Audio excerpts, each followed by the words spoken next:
নমস্কাৰ বন্ধুসকল, স্বাগতম জনাইছোঁ মোৰ চেনেল হস্তীয়া নিউজলৈ। এজন অসমীয়া হিচাপে, এজন অসমৰ নাগৰিক হিচাপে, এজন ভাৰতৰ নাগৰিক হিচাপে যোৱা শুকুৰবাৰে সংঘটিত হোৱা নুনমাটিৰ হত্যাকাণ্ডৰ ওপৰত কেইটামান কথা ক'বলৈ লৈছোঁ।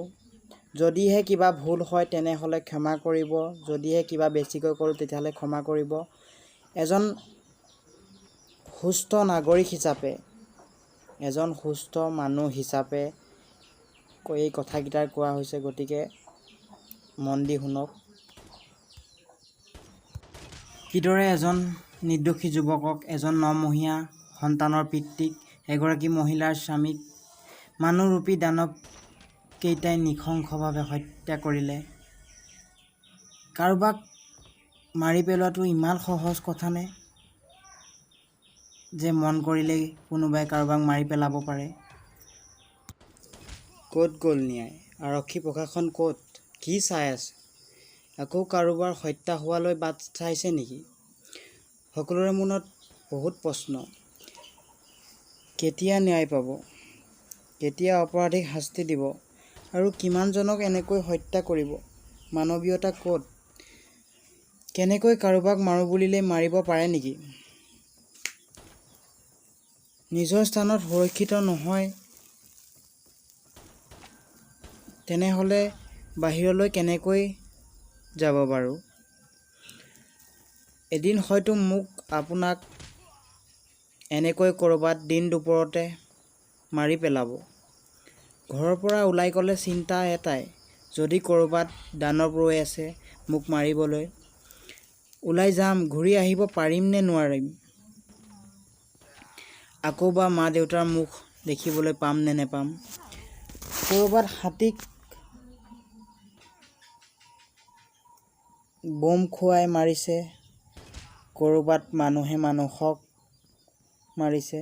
জন্তুবোৰ ভালেই এক হিচাপত, সিহঁতৰ মাত কথা নাথাকিলেও অন্ততঃ কাকো আঘাত নকৰে যেতিয়ালৈকে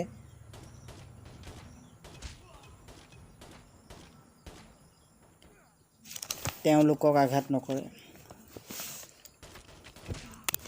কিন্তু জীৱশ্ৰেষ্ঠ মানুহ কিয় দানৱ হৈছে? ইয়াৰ উত্তৰ হয়তো কাৰো ওচৰত নাই।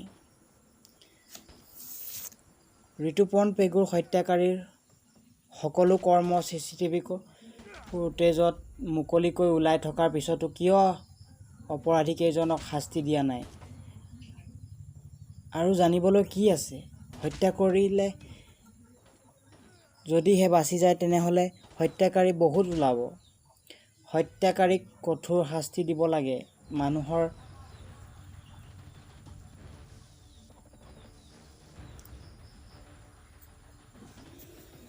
মনত যিটো দানৱ আছে সেই দানৱটোক মাৰিবলৈ হ'লে অপৰাধীক শাস্তি দিবই লাগিব।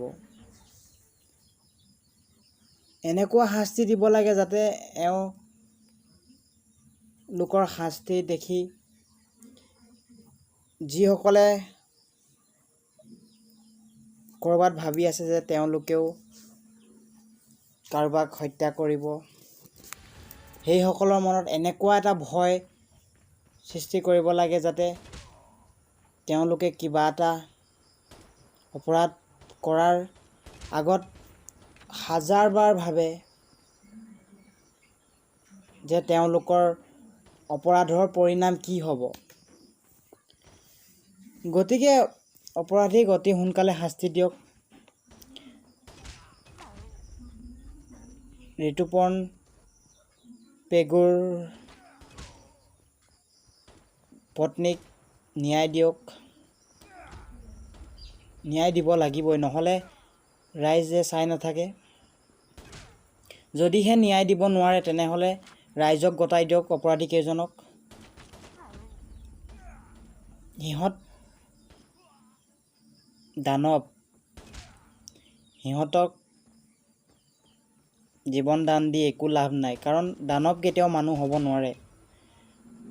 যদিহে মানুহ হ'লহেঁতেন তেতিয়াহ'লে এনেকুৱা কুকৰ্ম কৰাৰ আগতে হাজাৰবাৰ ভাবি চালেহেঁতেন।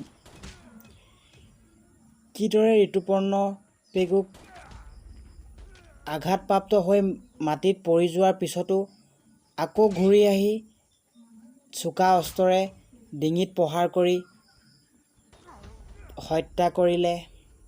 তেনেকুৱা এজন অপৰাধী কেতিয়াও মানুহ হ'ব নোৱাৰে।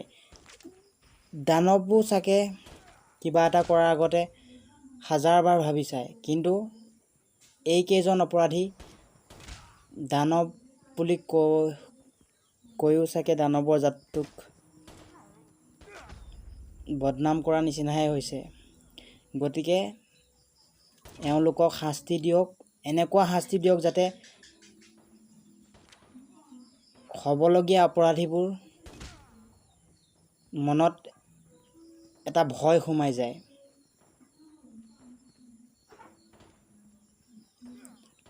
যদিহে অপৰাধীয়ে শাস্তি নেপায়, তেতিয়াহ'লে